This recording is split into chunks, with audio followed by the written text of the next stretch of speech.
Hi, I'm your host, Erica Polsinelli, and welcome to Evolve by Erica, the podcast, where we talk all things spirituality, ascension, health, wellness, and beyond. I'm so excited that you are here. Come on in.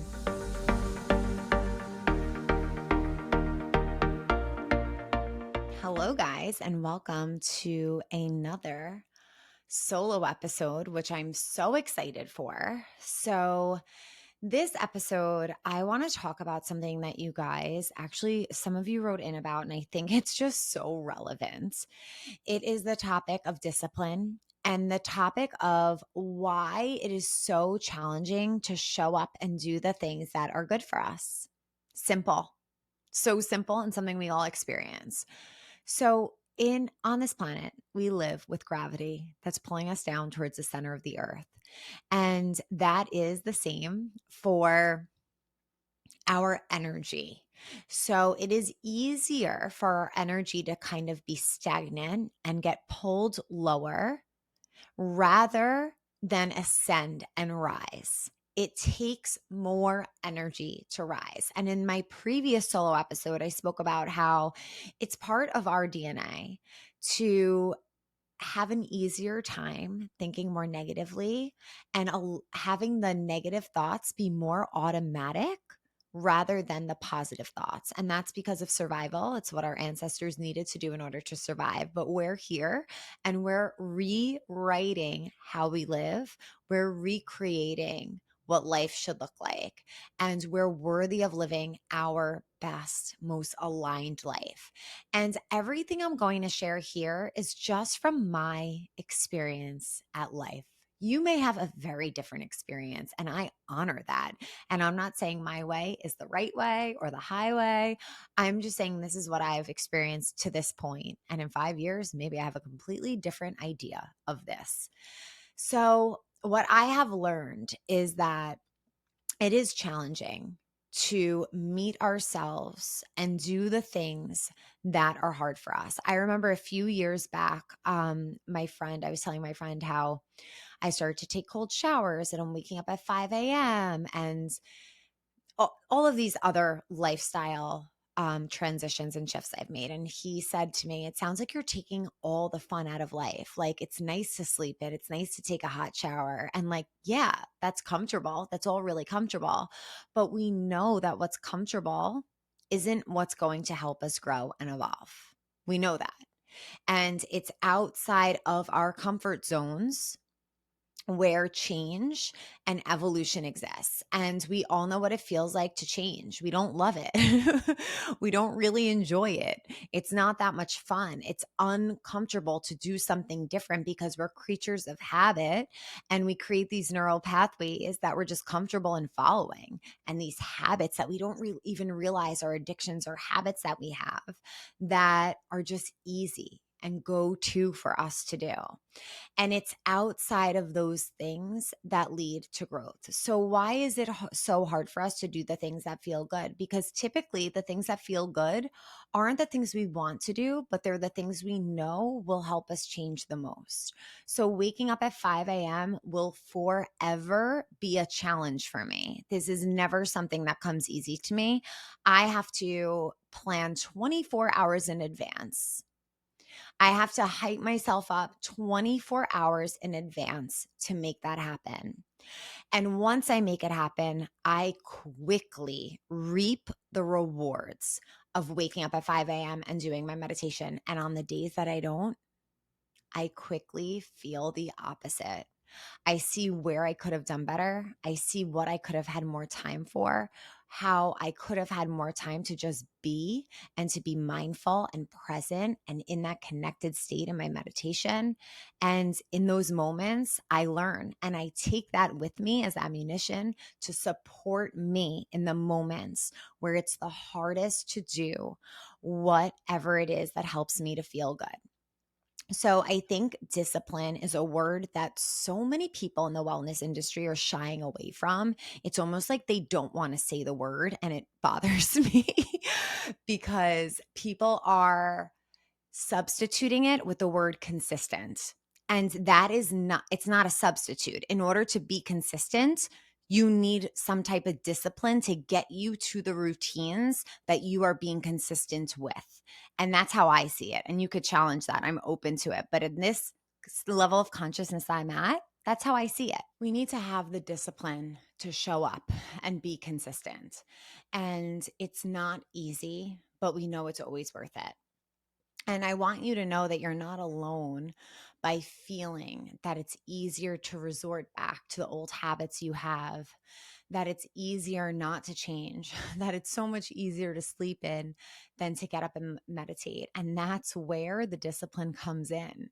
What is the inner dialogue that you have with yourself that's going to push you and motivate you to do it? What are the experiences that you've had that are going to remind you how worth it is?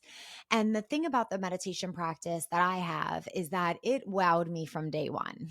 And from day one, I felt immediate benefits, and the benefits just kept getting better and better and better and deeper and deeper and deeper and more transformative. And that is what I use as my motivation. I know that I have access to something that's going to help me be my highest self. And if I want to step into my highest self, I'm the only one that's going to bring me there.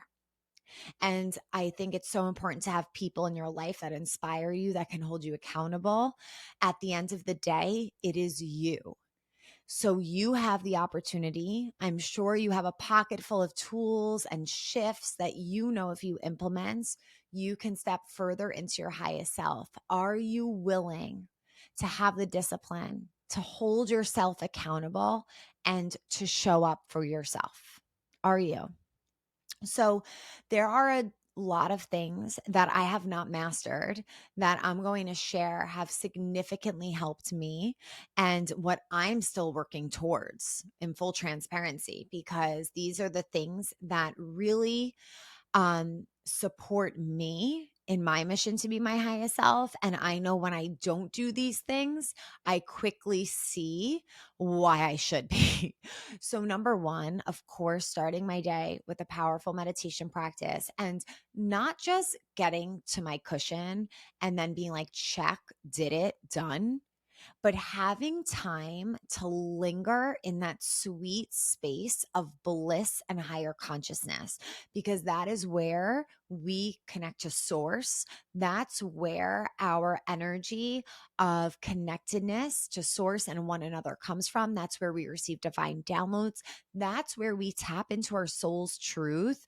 And we're able to come back here and see so clearly in this matrix what works for us and what does not work for us, what is part of an ego mission and what's part of a soul mission, what's part of dharma and what's part of karma. So that morning practice, it's not just about checking it off. It's about having time with yourself, especially with Kundalini, because we're very active in our meditations, and making sure you have time afterwards. Just sit and be and receive. That's a really important practice. The other thing that I've noticed in my life, especially being an entrepreneur and someone who works for themselves, is preparation. And I see this through my work, through sharing on Instagram, and also through in the aspect of food, like being prepared with what I want to eat that week, and going to the food store and preparing the food and having it handy and having all of these systems in place. So I think preparation and creating systems in your life are really important in helping you stay on track of your highest self. And it's work. It's not easy. If we could float through life of just being so aligned to our highest self and not need discipline, maybe that's mastery, maybe that is true embodiment. But while we're here on this physical plane, it's important that we have these systems in place. So some things that I must do or I strive to do is have planned what I would like to share to social media the day before. It doesn't always happen. And sometimes the next day I come out of a meditation, I'm like, oh, I need to share this message with the collective. I'm changing my plan. And I always leave wiggle room for that. But in order for me to have a morning after my practice, always after my practice, to be social media free for a few hours, I need to prepare. because it's important for me to share through social media to get my message out there, to share these practices.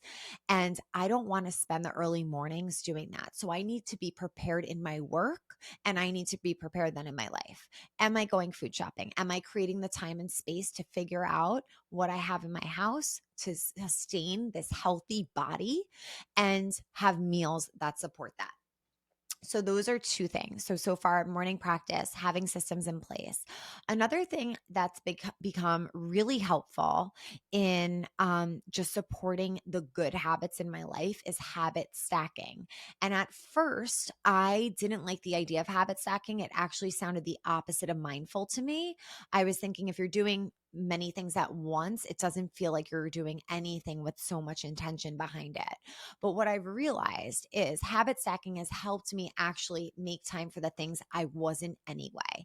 So winding down at night, getting on my PEMF mat, and maybe doing the new face tool while I'm lying on there. Maybe my legs are elevated as well. All of those things are helping my wind down for the evening, disconnecting from my phone and making that time for me and my body. In my meditation in the morning, turning on the red light and being able to get red light therapy while I'm meditating. Habit stacking your wind down with reading a book, finding ways. What else do I do? Oh, in the morning after my meditation, if I gua sha or if I want to clean the house a little bit, just clear and prepare the space, I'll put on a podcast, an inspiring podcast. I love listening to inspirational podcasts, things that just help me feel really excited and motivated to go after all the things I desire and be in alignment with my highest self. And that's the time I make for that. Something else I started habit stacking is my meetings with a walk. So on Mondays, I have creative meetings where we're brainstorming all fun things. It's like a lot of fun work. And I love doing it while I'm out for a walk because number one, walking just helps me to connect to my higher self, and it helps me to be more creative. And it also minimizes the distractions because you're not looking at your computer, you're not looking at your phone, and you're just in your mind and in your body at the same time. And that's been really helpful to me. So, in what areas can you create more time to silence yourself and tap in to your higher self? What systems can you put in place that are going to support you in aligning with your higher self? What are they and what can you put in place? And then maybe habit stack. What things have you been wanting to get to, but you just can't find the time for? How can you find the time for them? What can you stack them with so that you can find the time, so that you do have the time? So, those are some things that I just wanted to share. And I want you to know again that you're not alone if you're feeling like it's so hard to show up for the things in your life that make you feel or help you to feel your higher self. You're not alone. It's not easy to change. It's not easy to evolve. What we're choosing here, being in this community, is unique. Not everyone in society is choosing to continuously evolve and grow and heal, but we are consciously choosing it. And since it's not part of the norm, that makes it even harder because we're working against the collective energy into this other space. We're kind of swimming against the tide. We're creating change within ourselves and within the collective. So it's not easy, but you are not alone because you look around and you see the community we have and other high vibrational communities that exist in the world right now. And we're creating new neural pathways for the collective. And the more we do this, the easier it's going to get for us. And we're paving the way for others. The more easier it will be for other people because they're going to be inspired by you. They're going to see you. They're going to see the shifts within you and they're going to wonder what it is. And they're going to be a little more open to saying, maybe I should try something like that. Maybe it is time for me to pick up a practice. Maybe it is time for me to have a wind down routine. Maybe it is time for me to try a little breath work. And that's what's going to start to ripple out. And then guess what? They start to swim in that current that we've started against the tide, but it's easier because we're paving the way. So you are absolutely not alone. It's not easy. And think of an object, how we take an object and we just drop it to the floor. And like that, it just drops, it gets pulled down. It takes more energy. We have to bend over. We have to use our finger. We have to use the pressure of our fingers and then use our energy to pull it up. It takes a lot more to lift that up. And that's just like our energy. And we so gratefully have access to a practice that helps us use our breath, movements, locks in the body, like root lock, mantras to help take that energy in the lower centers and lift it up. Is our practice easy? No, Kundalini is known to be one of the most powerful and challenging practices. It's not easy, but it's the quickest way to move it up. And that's what makes it one of the most challenging. Because if you want to do something quick, you're going to have to put in a lot more work right away, concentrated work. So, here are some meditations that I would recommend to you if you're really feeling this subject and really feeling like you are ready to make the changes that you'd like to tap into your higher self. So, one, the addiction meditation. The addiction meditation is going to be really powerful in helping you create new neural pathways so that you can actually release addictions, habits that no longer serve you, that you may not even be aware of that you're doing or that you hold, and to help you create new ones. Coming into that neutral space, being the observer, saying, oof, look, that hasn't been helping me. And oh, wow, this may, and going that way. The meditation for change is another one. It helps us to release our ego. Our ego doesn't want to change, doesn't want to. But when we're able to come into that space of saying we're ready for it, we actually desire it, that meditation can help support you. And any other meditation that helps you to feel in alignment with your highest self, that's really going to support you. But those two are two that really stand out to me. The addiction meditation is only 3 minutes. You could add that on to any meditation, anything you want in during your practice. You could watch one video, pause it, go right into the addiction meditation, and then unpause it and go into the rest of the meditation.